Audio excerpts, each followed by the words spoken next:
The swamps of Florida could preserve a population that could easily be unknown to us. The Indians have said so. There are traditions that go back 1,000 years. This swamp provides the exact kind of territory that a skunk ape would like to live within. It's in a rural area. There are no special attractions like Disney World or other things. And it is dense as far as the forest goes. Not a place normally that most people would go. You know, the term that you hear, skunk ape, I've made fun of people who have claimed to have seen it. I saw it, so I don't doubt it anymore. Rumors of the ape-like creature came alive in the 1960s after a rash of sightings along the edge of the Everglades.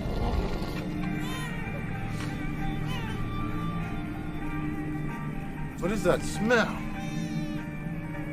Is that the baby? Nope, I'll clean here.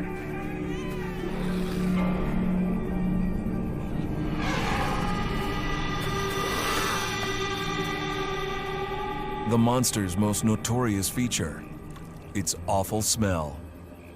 A very foul stench is associated with this creature. So foul, few things compare. A roadkill, a wet deer that rolled in dung. The smell is pretty nauseating. A horrible stench. In the past 2 decades alone, over 100 sightings, making Florida the second hottest spot for hairy hominids in America, after the Pacific Northwest. This creature is almost half ape, half human.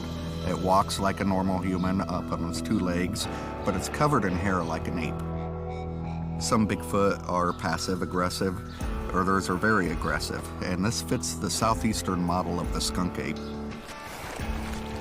Compared to the Bigfoot, it's a little bit smaller. And it's said that because of the swamp area here, the animal is a little bit more aquatic. It has been seen going through the water. The legend dates back hundreds of years. In the early 1900s, discoveries of giant bones and skulls, some unearthed in Florida, fueled speculation that a race of hairy bipedal apes might still exist somewhere in the swamps. If the skunk ape was out there, no one really knew. One man was determined to find out.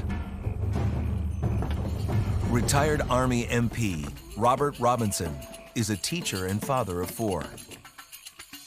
Being in the military has helped me with attention to detail. I was a military police, so I questioned everything that I saw. Robinson's investigative eye would be put to the test. And he enlisted his own family to help him search for the beast. My whole night's adventure actually started when I got wind of a sighting that had taken place by a hunter out there. He had seen the skunk ape. What do you think's out there, Dad? I don't know, but we'll find out. So grabbed up the family, and we came out there where this creature was sighted. This is kind of crazy, Dad. In the winter, the swamp goes dark early. Let's meet up in about 20 minutes, okay? We'll go this way. Give me a call on the radio. I broke the family up into 2 groups.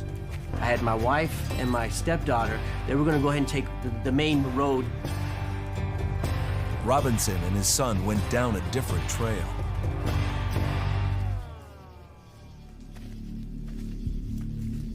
It was pitch dark.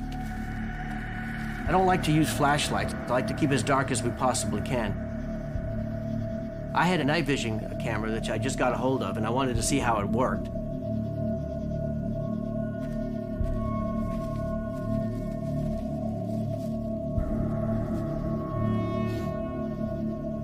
Smell that?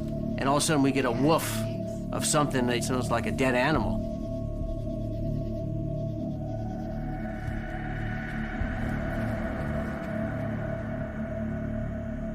And all of a sudden I noticed everything just went quiet. Usually you can hear crickets, you can hear some kind of movement going on. It just got dead quiet. So quiet, Robinson wasn't aware when his son disappeared from view. Son. Son. So I'm sitting there debating what to do, because I don't know where my son is. Son! Then I heard something moving off into the woods, and it sounded really large. It sounded like something on two legs moving, and it sounded very heavy compared to me. Whatever it was, it sounded like it was getting closer. I pull up my night vision goggles, and I point in the direction, and I see these eyes looking at me. And I just kind of went, am I really seeing this? I'm looking at it, and then all of a sudden, I see it blink, and a chill went down my spine. Cut off from his wife and daughter, his son missing, Robinson was now close to panic. There's no question about it now. I'm seeing something real. I'm hearing this creature coming closer and trying to look around for my son. All of his senses were alert to the horrible prospect. The monster was right there. I could hear it breathing. Instinct was saying, there's something big out there. Only Robinson can't leave, not without knowing his son is safe. And then I hear a noise behind me, and I'm thinking, oh great, there's another one. It's my son. And I could see the look on his face. Dad, what is that? I don't know. It starts moving again toward us. I didn't have a gun or anything like that. My son kind of leans over and goes, maybe we ought to leave now. We start backing up a little bit. I didn't know if this animal was going to come out at us. And then I hear a scream. I've never heard a scream like that before. I've heard the panthers, I know what a bear sounds like, but that was something entirely different. Running towards his car, Robinson prayed his wife and daughter were already there. I was worried about everybody out there. I looked over and I could see my wife and my daughter standing outside of the car. We were so worried about you. And then all of a sudden, we heard the scream again, and it was loud. It echoed all the way through the swamp. That was the skunk ape. It left a lasting impression on me. It's something I'll never forget.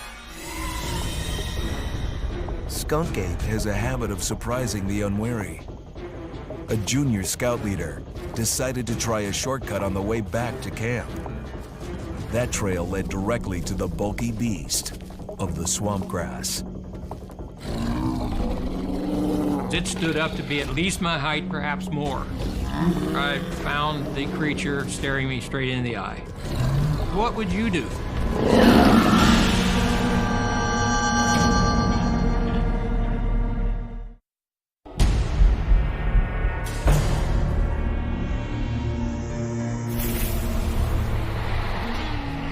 "50 miles north of the Green Swamp, Gilchrist Island, another Florida wilderness.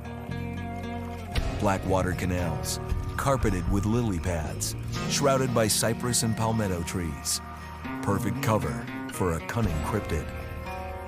The terrain is very, very thick and dense, hard to navigate, not a place normally that most people would go. In March 1961, Charles Voles was on Gilchrist Island. Stay in your tent. He was a junior scout leader Hey, lights out, guys. with advanced wilderness skills Stay in your tent. and badges to prove it. Nothing could have prepared him for what he was about to encounter. While everybody else was bedded down for the night, about 11:30, I decided to take my evening walk, as I always did, down the center track of the island.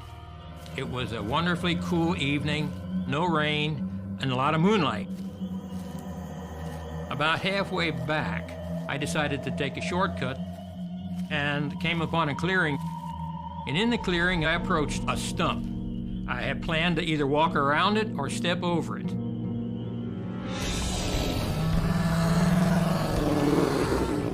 It stood up to be at least my height, perhaps more. I had no idea really where I was. It stood up looking directly at me, and it was covered with hair, smelling like foul odor of a roadkill. I do not do anything. I stand perfectly still, mostly because I couldn't move anyway. I was pretty frightened at the time. In 1961, few had ever stood a hair's breadth away from Skunk Ape. And while I looked at this creature, it very slowly moved its body.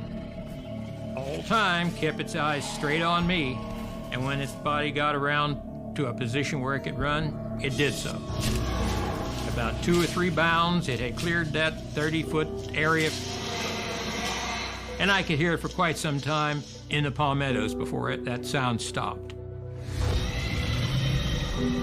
Voles reported the encounter to the scoutmaster. His story was dismissed. I stayed awake most of the night. I had concerns about the fact that there were up to 20 other boys, much younger than myself, on the property. Some 50 years later, Voles still ponders the details of his mysterious encounter. He always arrives at the same conclusion. Looking back now, I'd have to rule out bear, hunter, and the other items, and I actually believe that I was looking right dead at a skunk ape. Over many decades, Florida residents have claimed to see the elusive skunk ape. Finally, one man may have captured the creature on video. 60 miles south of Tampa, Mayaca City sits alongside one of Florida's largest wilderness preserves.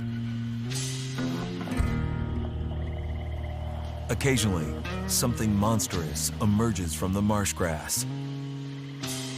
I live on the back side of the Mayaca State Park, and I travel through there several times a week. On one of those trips, Mike Falconer and his son saw the creature believed to be skunk ape and caught it on video. March 2nd, 2013. This was a Saturday night. We were heading to dinner. There was a truck pulled over looking at something. I was just going to go around them. There's something out there. And I just happened to glance over where they were looking. That's when I saw it and pulled over immediately. My son and I both saw something walking through this tan, dead grass. We had our cell phones in our pockets, so I started videotaping it because I knew I was looking at something. It was a good distance. You could see something walking. You could make it out with the naked eye. It's huge, though. It's huge, isn't it? Oh, yeah, there now. Wow. Yeah, you see? Huge. By the tree. It's almost like a person. We wanted to get closer, so we started to run towards it. Hey, wait! I got a good little ways out there. That's when it stopped, turned, squatted behind the grass. There it is. Then it stood up, and I could see it again. You know, feel it in your stomach because you knew you were looking at something. Let me go to my camera. I can zoom in. You could see it walking, and it looked like a large, very thick, hairy creature walking. We knew we were looking at something that's described as Sasquatch, Bigfoot, Mayaca skunk ape. That's what we were looking at. It had moved on far enough away from us. It was heading towards the trees, and we didn't see it anymore after that.